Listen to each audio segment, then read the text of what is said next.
slowly slapping slots. Sorry, it's been a while since our last video. Unfortunately, real life got in the way, and I haven't had time to make any videos recently, but hopefully we're back now, and I've got something pretty cool to show you guys. Today we're going to have a look at my EnderPorter Hub, and a few different designs for some EnderPorters. So here we've got one of the EnderPorters, and what we do is we throw in an Ender Pearl, and that Ender Pearl will sit there in the bubble column indefinitely until the trapdoor closes. And once the trapdoor closes, it will teleport me here immediately. And you'll see we've got a few different designs of EnderPorter here, and they all have Ender Pearls sitting in them. They'll also have a dropper here, which will spit out a new Ender Pearl every time you appear at one of them. So if we hit this note block, the trapdoor over at the second EnderPorter should close, and we should appear right there. There we go. We're at number 2, and we'll throw in an Ender Pearl, and that'll just sit there until the trapdoor closes. We can even stand above it.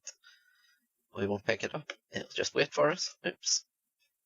And then if we hit the button again, we should appear at the next one. So if we hit this button, we should appear at the third one. And here we are, and we'll drop in an Ender Pearl so that we can reuse this again in future. And we'll hit that, and we're at number 4. And hit that, and we're at number 5. Except this one's a bit different. This one, the Ender Pearl drops from up above. And then you throw your Ender Pearl back up, and it floats in this bubble column until someone activates it. So the main point of this video, because there's a lot of videos out there that show these EnderPorter designs or similar EnderPorter designs, is this EnderPorter Hub that I've designed and built. And I know it looks a bit complicated here, but that's only because I've crammed everything close together so that we can see it easily in a video. So what we've got is an arrow in an item frame that lets us select a destination. So let's say I want to go to my squid farm, and then I hit my button up here, which is hidden behind an invisible item frame. So let's hit my button, and I should appear over here, the end of the yellow line. So let's drop another Ender Pearl, and if we hit this note block, we should appear further down the yellow line. There we go. And we'll throw one up, and here's the dropper spat out another Ender Pearl in case we didn't have one. And we'll hit this note block, and we'll go back to previous EnderPorter, and this note block will take us back to the hub. So there we go. That's basically, in a nutshell, what I wanted to show you. So with this hub, I've actually only set up the first 4 destinations. So if we use this blue one to go to the mine, we should end up at the end of the blue line. And here we are. Let's drop our Ender Pearl back in. If we hit this note block, we'll end up back at our hub again. There we go. Drop an Ender Pearl. We shouldn't forget to leave Ender Pearls every time we appear, or else we might teleport somewhere and not be able to get back quickly. And we could do the same to the gold farm at the end of the light blue line, or in fact, it's actually the red line, I think. Let's find out. Nope. Maybe I didn't populate this one. Let's go to the ocean monument at the end of the red line. There we go. And back to the hub. And oops, sometimes you gotta be careful.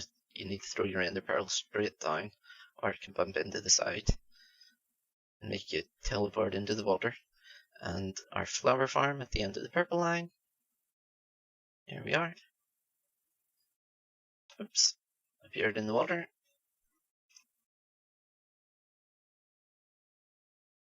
Let's go back to the hub. So we noticed one of the drawbacks there. It's possible to teleport into the wall of the EnderPorter. It's not really a big deal. You usually just float back up in the water. One of the other drawbacks is you can only teleport within your render distance. So you'll notice that, oh, there's an endermite, from using the ender pearls too much. So you'll notice that if we teleport down to this yellow line, we've placed an EnderPorter in the middle between the hub over here and the destination over here, because the final destination is too far away. So we had to put a hub in the middle. And here we are at the end, where we would have a squid farm, or at least that's what it was labelled. So despite having to have a couple of stops along the way, if you're traveling too far outside render distance, you can still use these to get around pretty quickly. Oh, unless you fall off your platform. So it becomes kind of second nature to throw an ender pearl right into the water every time you appear. I've built a couple of these in my own survival world to get around, and I use them all the time. So let's have a look at this hub in a little bit more detail. There's a few interesting redstone mechanics here and there, which I'll point out as we go. If you want a block by block tutorial, we can do that. Let me know in the comments. But you should be able to rebuild this if you want to, just from this tour. So what we've got is the item frame behind this block, which sends out a signal. Let's put it on something more interesting than straight up the top. So pointing off to the side here, that should be a signal strength of 1 coming out, and I don't want to send the signal or I'll end up teleported to one of the destinations. In fact, we don't have a light blue destination, so I can do that and I won't get teleported anywhere. So if we remove this torch, so we got a signal strength 2 coming out, and this comparator and the number of blocks down to the next comparator are carefully laid out. So we've got that 2 coming into the side of this comparator with a 15 behind it. In fact, let's keep that 2 coming out the whole time.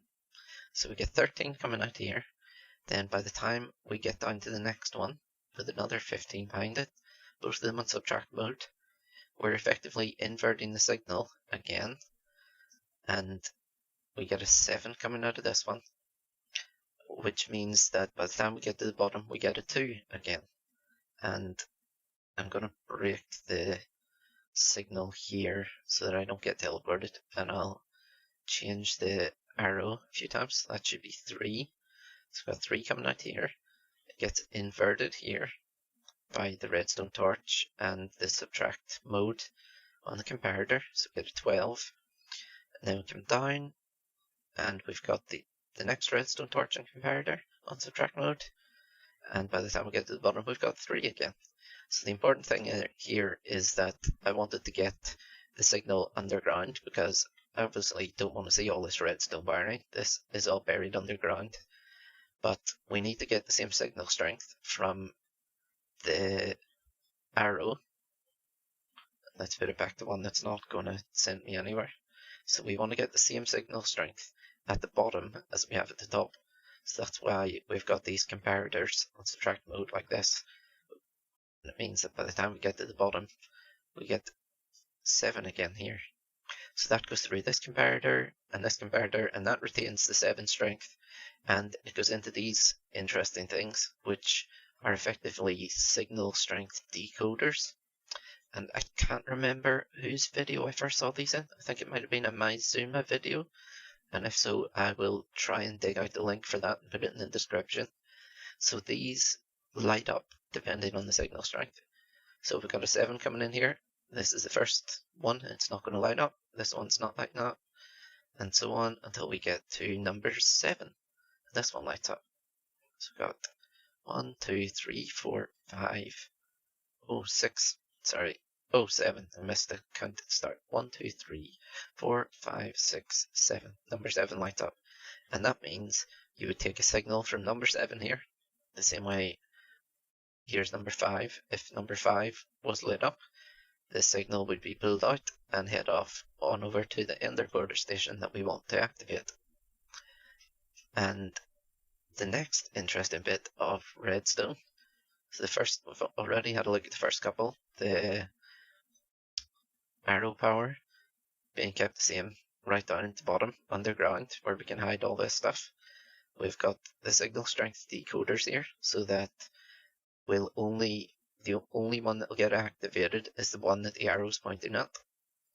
And then we've got these interesting things, and I absolutely have no idea where I first saw these, but I use them all the time, and this is an instant redstone line. So I'm going to break the signal up here so that we don't get teleported to this one. In fact, I don't care. If I get teleported, I'll just come back. It's not very far. So what happens is, if this redstone line powers, the whole redstone line powers at once, which doesn't usually happen. Usually you have to have a repeater in the way, which slows the signal down, and by the time you get to your render distance, it'll take, I don't know, 5 or 10 seconds before the teleportation happens. But by using this instant redstone line, we get teleported immediately. As soon as the first part of the redstone gets activated over here, the last part is activated. And it happens, I'm not entirely certain about the full explanation. I know it happens through some sort of quasi-connectivity with this piston. So if anything changes, the signal strength changes, or this redstone piece is removed or replaced, that will activate this piston, which in turn will change the signal in this line of redstone immediately. So the piston will push the redstone block away, the signal will disappear here, which will change the signal strength here, and all that happens immediately. So if we break this, we should see all of those redstone blocks in the distance popping up at exactly the same time. See? And there we go. So we can, I didn't replace the ender pearl there, so it won't get teleported this time. So if we break this, they all go at the same time. And that happens no matter where on the line you do it, although it only propagates in this direction. So it's only a one-way instant redstone line. And then the signal gets over here, and we need to effectively debounce the signal so that it doesn't trigger the trapdoor more than once. Otherwise it doesn't matter in terms of getting teleported here whether the trapdoor moves more than once. You'll still get teleported here, but if we're having a dropper sitting here spitting out new ender pearls, we really only want to receive one of them so we can drop it back in the water. So we don't want this signal to be sent twice, which will happen if we use this observer, because it will detect when the redstone line goes off and back on. So the way we do that is we use this sticky piston with a block on top, and we've got this signal extender here because we need just a slightly longer signal to power the piston, but because the piston then pops up, it only pushes out one pulse of the activated redstone. We don't get 2 pulses from the observer saying this redstone line change or turn off and back on. So we only get 1 pulse coming all the way through from the observer. And this is a really useful little design if you want to remember it or build it in your own world. If you have an observer here that is monitoring a redstone line or something else, often the observer will get powered twice when it sees the line go on and off or off and on. And a nice way to only get 1 signal out of that is to put a sticky piston with a block on top and a repeater out the back of it. You don't usually need this comparator arrangement. I did for these lines going to the EnderPorters, but most of the time you can send this straight into a sticky piston with a block on top.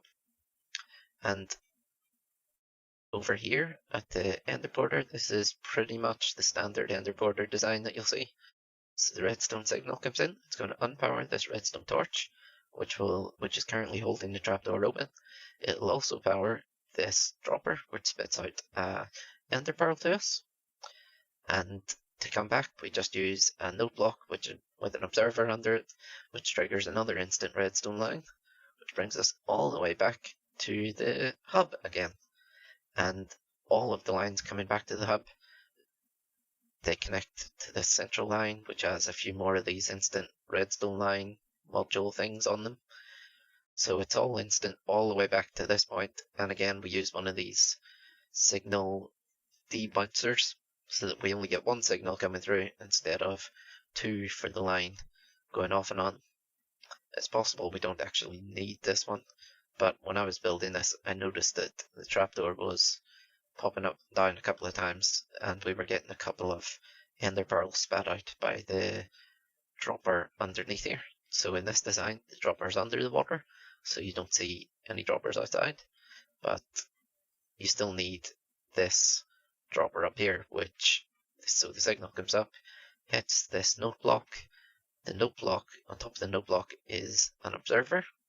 So if we break this, there's an observer watching the note block. Let's put it back. The observer powers this dropper, which has one item in it, which it sends into the hopper over here. And when it sends the item into the hopper, this comparator loses any signal strength, so the trapdoor closes. And then the hopper will pass the item straight back into the dropper and repower the comparator and open the trapdoor.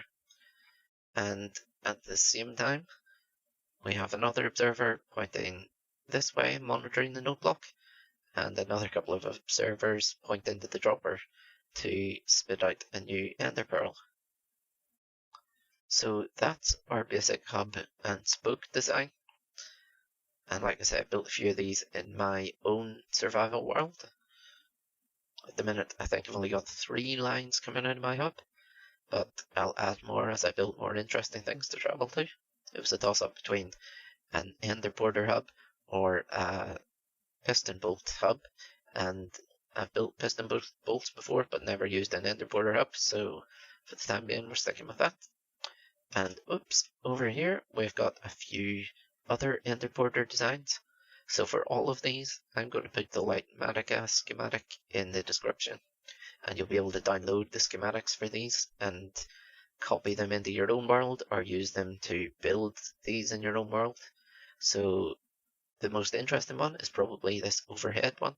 This is the one, or a similar one, was used in the Hermitcraft episodes by Etho, I think, designed it. So you simply throw your ender pearl up through the roof. It hits some string up here, which activates the soul sand, which keeps the ender pearl floating in this air pocket, which is kept an air pocket by the sign. And the extra stuff here, I'll slow down so that you can see it and rebuild it if you want to, without using the schematics. So this stuff is all about timing the soul sand moving in here correctly and timing the roof closing. So if you build this in your base, you can cover up the whole thing with stone bricks or whatever your building material is, and this hole will only open up when it's activated. So it's effectively a nice hidden teleportation system. And the signal comes up here. Obviously you can send your signal in whatever way you need to, whatever works for your build. Here's another one of these nice sticky piston block debouncer things, and that sends signal 1 tick pulse into this sticky piston, which pushes the redstone block over here and lets go of it. So if you don't know, a 1 tick pulse into a sticky piston makes it either push or pull the block, but not both. Usually, I guess, a sticky piston will pull the block up and down, but using a 1 tick pulse, it'll push it but won't pull back, or it'll pull back but not push it out. So yeah, here's another design which is very similar to the ones we looked at the end of the hub and spoke arrangement. This is the signal coming in, depowering the redstone torch, also powers the dropper, spits out ender pearls. Here is a similar one to the one we've got in our hub, where the signal comes in, the observer sees it, sees the signal hitting the note block, and pushes an item out of this dropper into the hopper, and the dropper is monitored by this comparator, which keeps the trapdoor open, and again observers, which make this dropper spit out ender pearls. This one is basically the same one that we have in our hub that we already talked about, and this one is exactly the same one that we have at the end of our hub and spoke arrangement. So there's kind of I mean, these four are all pretty similar, slight variations on the same thing, and you can basically build these any way you need to, using variations on this to fit in with your build and to make it a bit less conspicuous. So in my world, I think I've used this one a few times and almost embedded it into the side of a cliff or hill so that the stuff out the back isn't visible and it just looks like a hole in the ground with a wooden trapdoor behind it. And I've also used this in my base so that I can teleport to my base pretty quickly from my son's base, the other member of Slowly Slapping Slots. So that's our EnderPorter Hub and a few different designs for EnderPorters themselves. Sorry this took ages to get to you guys. I know I teased it in, I think, our last video about 6 months ago. Hopefully we're back on track with a more regular schedule now, and I've got a few interesting things lined up. So especially with 1.17 hopefully coming out soon, we'll get some really awesome new builds happening and messing with Redstone Mechanics and the mechanics of the game. So stay tuned, hit subscribe, hit like, hit all that good stuff, and you'll hopefully get notified of new videos as they come out. So thanks for watching, and we'll catch you again pretty soon.